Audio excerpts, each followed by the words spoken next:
Yeah. Yeah. Cause what I experienced is when we had those 20 some people, I was working more. Yeah. I was working on the weekends. Yep. We're training earlier because there's so many of them. I'm doing more call recording reviews. I'm doing more different things when there was like 4 killers that I didn't have to worry about because I already knew that they were crushing it and they had the skills, they had the experience, they had the culture. But then I have this huge team. Then I'm like trying to figure it out. I'm cutting people. I'm like training so much more. So yeah, what I've seen previously is like we've scaled teams too fast.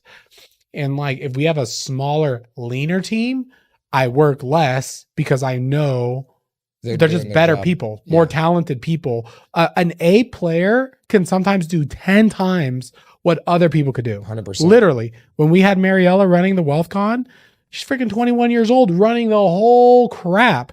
And then we've had other people running it where it's like 4 of them. And then someone comes in and they're like, oh, I could do it all. And you're like, oh, how is that possible? Yep. Sometimes it's skill and sometimes it's experience. I've had salespeople where we had a salesperson at Wealthy. Guy collected, I think one time like $300K in a month. What? Yeah. And we have other people busting their ass for $50K in a month. And I'm like, how is it?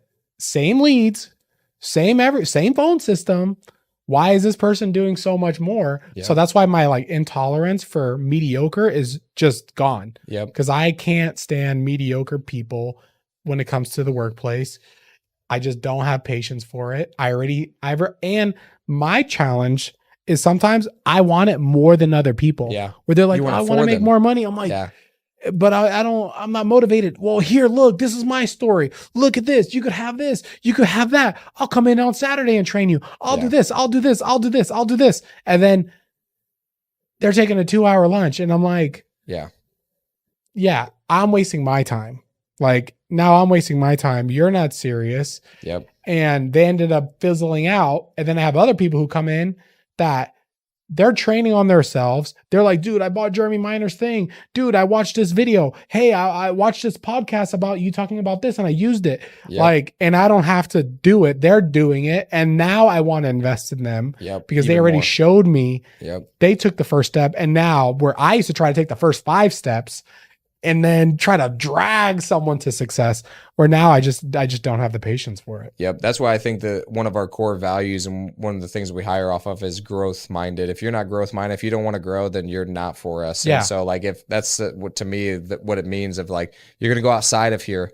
You're going to want to grow. Yeah. You want to grow as much as possible, as fast as possible and get there. Like those are the kind of people that we bring on. And like, yeah, those people don't need a whole lot of guidance, don't need a lot of training because it's out there. They'll find it. The hardest part is like getting those people to stick with you, I feel like. But as long as you're going to another level and they're able to go, they're going to grow, man. Yeah. And even if they leave, that's okay. Yeah.